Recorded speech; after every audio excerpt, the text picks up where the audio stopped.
Hey guys, Alter here, and today is actually my birthday, but in honor of me celebrating that, I'm going to be showing you how to make this really cool rhythm bass. This is a very special rhythm bass with a really cool twist to it that I'm about to get into later, and it can be used in any way like a riser or a normal bass, but here's what it sounds like. Now, the thing that's so great about this bass is that it does not require any internal or external effects. It does not require any modulation or anything like that at all, and it's all made inside GMS. This is the pure organic sound.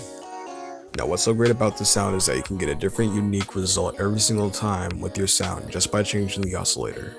Let's see what happens when I put it on a throat oscillator.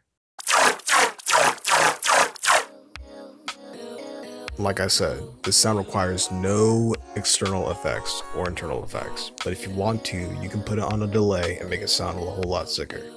I wonder how that would sound like, but let's try it out.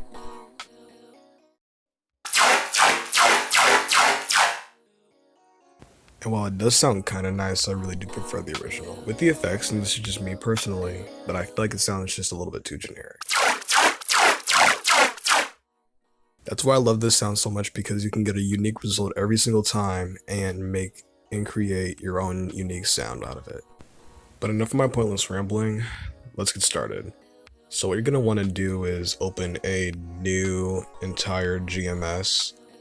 And while you can make it out of a normal plain fresh GMS, I'm going to show you how to make it out of another sound that's already made in a stock preset inside FL Studio Mobile.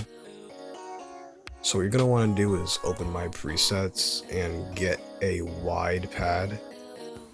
Alright, now what you're going to want to do now is you're going to want to change the kind of filter it is to a high pass filter. You're also going to want to turn the keyboard button off. This is just so that you can hear like the fullness of the sound and that you can hear like every part of it. It gives it a really good sense of clarity while it's still being a really filthy, sick sound, but that's just how I feel. So what you want to do now is put like the cutoff like a little bit below halfway and take the resonance down just a little bit. After that, what we're going to want to do is take the attack all the way down. Not too far down, but a little bit farther. And the decay is going to go down as well. Also, you want to take the amount and put it all the way up. Let's see how it sounds so far. Alright, we're off to a really good start. It has that same motif going on to it. Alright, now moving on into the effects section. This is where the real bread and the butter of the sound is. So what you're going to want to do is change oscillator A into filth, and then you're going to want to turn the phase B all the way up. Then what you're going to want to do is turn the balance down and turn the noise all the way down. Now you're going to want to turn pitch B all the way down to -24. And you're going to want to turn fine B around 21.9. You might not get there exactly, but for me it doesn't matter. It's going to be a really strenuous process if you get there automatically on your first try. And oh, I did, okay, that's kind of odd. Now for the modulation section, you're going to want to turn the modulation amount to a little bit more than halfway. And you're going to want to change the kind of modulation to FM. And that's really all there is for the modulation section. You can move on now.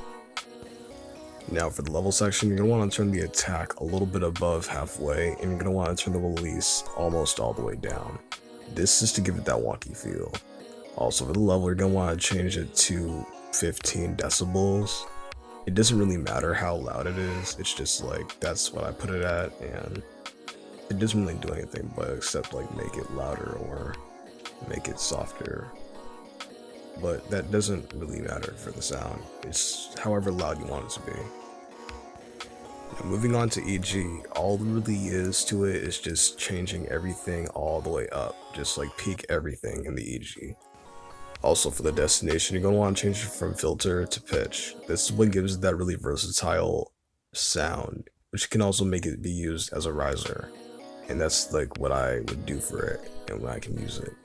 For the LFO section, really you just want to make it as bland as possible. You don't really need anything for the LFO, and I don't have an LFO on the sound, which is the great part about it, and there's really nothing to that. You just don't want to have an LFO on it, because some people may, but you don't need an LFO on it for this sound. Now for the voices section, all you're going to want to do is put the choir stereo. You're going to want to peak that, and you're going to want to put the voices on quartet. You're gonna want to keep the scale on flat, and you're gonna want to turn the transpose up to 1. Or you can keep it at 0 if that's how you want it. Okay, so I was being a really huge dumbass and didn't know what was wrong, because when I played back the sound, it didn't really sound as clear and it didn't sound good. So you're gonna want to turn oscillator B to saw main, and then you should have your sound, because when I did it, it was at a saw and it obviously didn't sound good. But yeah, that does it for the sound design tutorial. If you like the sound design tutorial, please leave a big fat dislike, and please subscribe if you hate this channel. It would really mean a lot. See you guys next time.